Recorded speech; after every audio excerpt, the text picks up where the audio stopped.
உங்களை மீறி ஒரு சம்பவம் நடக்குதுன்னா இறைவன்கிட்ட பிரார்த்தனை பண்ணிட்டு ஏதோ ஒரு காரணத்துக்காக தான் நடக்குதுன்னு சொல்லி ஏத்துக்கிற இதுக்கு பிராக்டிஸ் பண்ணணும். உங்க மைண்டுக்கு சொல்லி கொடுக்கணும். என்ன பண்ணணும்? உங்க மனசுக்கு என்ன பண்ணணும்? சொல்லி கொடுக்கணும். இப்ப சிலம்பம் சுத்துங்கன்னா உடனே சுத்திடுவீங்களா? நீங்க கிக் பாக்ஸிங் பண்ணுங்கன்னா உடனே பண்ணிடுவீங்களா? கலரி பண்ணுங்கன்னா உடனே கலரி நீங்க பண்ணிடுவீங்களா? அது எப்படி அதெல்லாம் உடனே பண்ண முடியல உங்களால? டிராயிங் வரைங்க, சூப்பரான ஒரு ஆர்ட் ஒன்று வரைங்கன்னா வரைஞ்சிருவீங்களா நீங்க? ஏன் முடியாது உங்களால? ஏன் முடியாது? There is no practice. அதுக்கு நீங்க பிராக்டிஸ் பண்ணல. இந்த கலைகள் எல்லாம் உங்களுக்கு கைவர வேண்டும் என்றால் முயற்சியும் பயிற்சியும் மிக மிக மிக மிக அவசியம். அப்ப இருக்கிறதுலே உயர்ந்த கலை எது? மனதை கையாளக்கூடிய கலை. இந்த மனதை கையாளக்கூடிய கலை எப்படி உங்களுக்கு உடனே ஓகே ஆயிடும்? எப்படிங்க ஆகும்? ஆகுமா? ஆகவே ஆகாது. எப்படி ஆகும்? எப்ப இந்த மனம் கண்ட்ரோலுக்கு வரும்னா பிராக்டிஸ் பண்ணணும். தொடர்ந்து பிராக்டிஸ் பண்ணணும். இடைவிடாமல் பயிற்சி செய்யும் போது மட்டும்தான் இந்த மனசை நீங்க ரூல் பண்ண முடியும். இல்லைன்னா இந்த மனசு உங்களை ரூல் பண்ணிட்டு போயிடும். மனசை ரூல் பண்றதுக்கு ஒரே சீக்ரெட் என்னன்னா, பெரிய சீக்ரெட் சொல்லித்தரேன். இது ஒன்ன பிராக்டிஸ் பண்ணீங்கன்னா மனம் உங்க கண்ட்ரோலுக்கு வந்துடும். என்ன? இறைவன் எல்லாத்தையும் கரெக்டா தான் பண்றாரு, அமைதியாரு, ஏத்துக்க, அவ்வளவுதான். Simple but powerful secret. என்ன சொல்லணும்? இறைவன் அனைத்தையும் ஒரு நல்ல காரணத்திற்காகத்தான் செய்கின்றார், இதை ஏற்றுக்கொள்ள பழகிக்கொள் மனமே என்று உங்கள் மனதிற்கு நீங்கள் சொல்லிக் கொடுக்க வேண்டும். புரிஞ்சுக்கங்க, நீங்க உங்க மனசு கிடையாது. மனசு ஒரு தேர்ட் பர்சன். அவன் கண்டதை நினைப்பான், என்ன வேணா பேசுவான், என்ன வேணாலும் ப்ராபபிலிட்டிக்குள்ள போவான். இதுன்னுவான், அதுன்னுவான், அப்படிம்மா இப்படிம்மா, எதையாவது சொல்லி உங்களை டயர்டாக்கி சோகப்படுத்தி உங்களை டிப்ரெஷனுக்குள்ள போய் உங்களை சாவடிக்கிறது தான் அவனுக்கு வேலையே. ஏன்? அவனை நீங்க சரியா பழக்கப்படுத்தாதனால தப்பு தப்பான விஷயங்களுக்கு பழக்கமாகி தப்பு தப்பான விஷயத்துக்கு அந்த பிராக்டிஸ் பண்ணி ஒரு கட்டத்துல கெட்டு போய் கிடக்குறான். யாரு? Your own mind. இப்படி தரிகட்டு இருக்கக்கூடிய மனதை ப்ராப்பரான உபதேசம் கொடுத்து ப்ராப்பரான விஷயங்களை சொல்லி கொடுத்து அந்த மனதை நீங்கள் பக்குவ நிலைக்கு கொஞ்சம் கொஞ்சமாக கொண்டு வர வேண்டும். இப்ப ஆரம்பிச்சீங்கன்னா சில பல வருஷம் ஆகும். உடனே ஏத்துக்காது.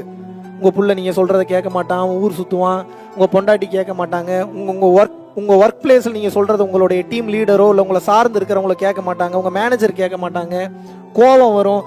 எனக்கு ஏன் பிடிச்ச மாதிரி நடக்கலன்னு யோசிக்க கூடாது. புத்திசாலி அப்படின்னு நினைக்க மாட்டான். இது இப்படித்தான் நடக்குது, இதுல இருந்து நான் ஏதோ ஒன்று கத்துக்கணும், இந்த சூழ்நிலையை நான் முடிஞ்ச அளவுக்கு மாத்த முயற்சி பண்ணணும். முடியலையா?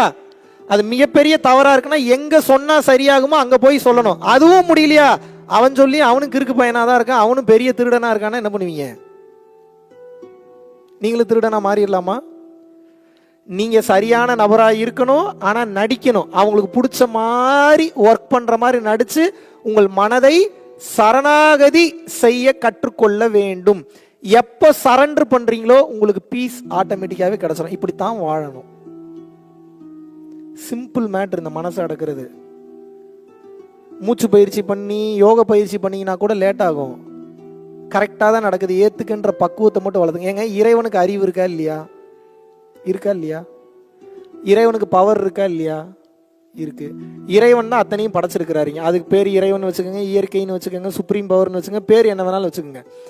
இறைவன் தான் அனைத்தையும் பண்றாரா இல்லையா? Yes or no? இறைவனுக்கு தெரியாதது உங்களுக்கு தெரிஞ்சிருமா?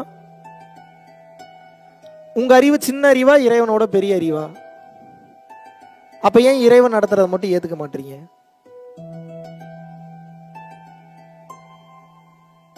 ஏன் ஏத்துக்க மாட்டீங்க? ஏன் அதுக்கு பக்குவத்தை இன்னும் நீங்க வளர்த்துக்கல?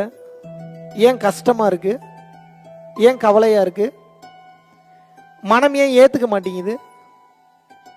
Ego, to the core ego. நான் பெரிய ஆளுன்ற ஈகோ, எனக்கு ஒரு விஷயம் தெரியும்ன்ற ஈகோ. ஏங்க, எல்லாம் தெரிஞ்ச நம்மளவே வச்சு வெளுக்கிறாங்கன்ற, அடிக்கடி கன்னத்துல அற வேற உழுகுதுங்கிறேன். இப்ப உங்களுக்கு என்ன தெரியும்? என்ன தெரியும் உங்களுக்கு? நம்பர் 6 விவேகானந்தர் தெரு, துபாய் குறுக்கு ரோடு, துபாய் குறுக்கு சந்து, துபாய். இதை விட்டா வேற என்ன தெரியும் உங்களுக்கு? சொல்லுங்க. நீங்க இருக்கிற வீட்டை சொல்லுவீங்க, நீங்கள் வாழ்கிற ஊரை சொல்லுவீங்க, உங்கள் நண்பர்களை சொல்லுவீங்க, புக்கில் படித்ததை சொல்லுவீங்க, இன்னொருத்தன் சொல்லி கொடுத்ததை சொல்லுவீங்க. இது இல்லாமல் புதுசாக என்ன சொல்லுவீங்க? நீங்கள் ஏதாவது சொல்ல முடியுமா? இந்த ஈகோவை குறைச்சிக்கங்கன்ற. நீங்கள் ஒன்றும் இல்லை, you are nothing, you are just piece of shit including me. நான் என்னையும் தான் சேர்த்துக்கிறேன். You are just a dust. நீங்கள் ஒரு டஸ்ட். இந்த பிரபஞ்சத்தை கணக்கெடுக்கும் போது நீங்கள் எவ்வளோ பெரிய ஆளு? ஒன்றும் இல்லை, ஒரு 1000 அடி மேலே போய் உங்களை பார்த்தா தெரிவிங்களா? நீங்கள் 10,000 அடி மேலே போய் பார்த்தா தெரிவிங்களா? கோடி அடி மேலே போய் பார்த்தா தெரிவிங்களா? இப்போ நெப்டியூன் ப்ளூட்டோ கிரகத்திலேருந்து நீங்கள் பார்த்தா தெரிவிங்களா? பூமியே தெரியாது. இதில் எங்கே போய் நீங்கள் தெரிய போகிறீங்க? இப்போ சூரிய குடும்பத்தை கடந்து போய் பால்வெளி அண்டத்தில் மில்கி வே கேலக்சியில் வேறு இடத்துல இருந்து போய் பார்த்தா எப்படி தெரிவிங்க? மில்கி வே கேலக்சியை தாண்டி பல லட்சம் கோடி அண்டங்கள் இருக்கு, பல லட்சம் கோடி கேலக்சி இருக்கு. நீங்க யார் அப்போ? Who are you? Who are you? என்ன சாதிச்சிட்டீங்க இந்த உலகத்துல? என்ன அச்சீவ் பண்ணிட்டீங்க? நத்திங்.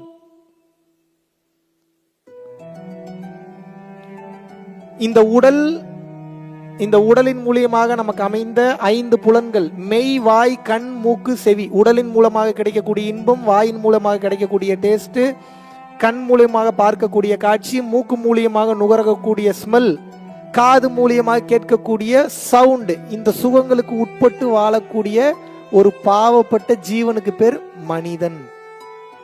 S or no? இதுல என்ன, நான் பெரிய ஆளு, நான் இதை சாதிச்சிட்டேன், நான் அதை சாதிச்சிட்டேன், என்னால் இது முடியும், என்னால் அது முடியும், என்னால் இப்படி முடியும், உங்களால் எப்படியும் முடியாது. இதை புரிஞ்சுக்கிறவன் கையை தூக்கிடுவான். எவன்லாம் கையை தூக்கிறானோ இறைவன் கையை பிடிச்சி மேலே தூக்கி விட்டுருவார். இல்லை நான் போராடி நான் ஜெயிச்சு காட்டேன்னா விளையாடுன்னு விட்டுருவார். விளையாடிக்கிட்டே இருக்க வேண்டியதான். இந்த பொம்மைக்கு கீ போட்டு விட்டோம்னு வச்சுக்கோங்க, டிங் டிங் டிங் டிங் டிங் டிங் ஆடிக்கிட்டே இருக்கும். நோட் பண்ணிக்க, இங்கே போகும், அங்கே வரும், இப்படி போகும், அப்படி போகும், அங்கே போய் முட்டிட்டு அப்புறம் ரிவர்ஸில் வரும், அப்புறம் அங்கே சுத்தம், அப்புறம் இங்கே சுத்தம், அப்புறம் பேட்டரி முடிஞ்சிருச்சுன்னா என்ன ஆகும்? என்னங்க ஆகும்? அப்படியே நின்னுக்கும். அதுபோல இந்த மூச்சு உங்களுக்கு ஒரு பேட்டரி இறைவன் போட்டு அமைச்சிருக்கிறார். அந்த பேட்டரிக்கு பேர் என்னன்னா மூச்சுன்னு அர்த்தம்.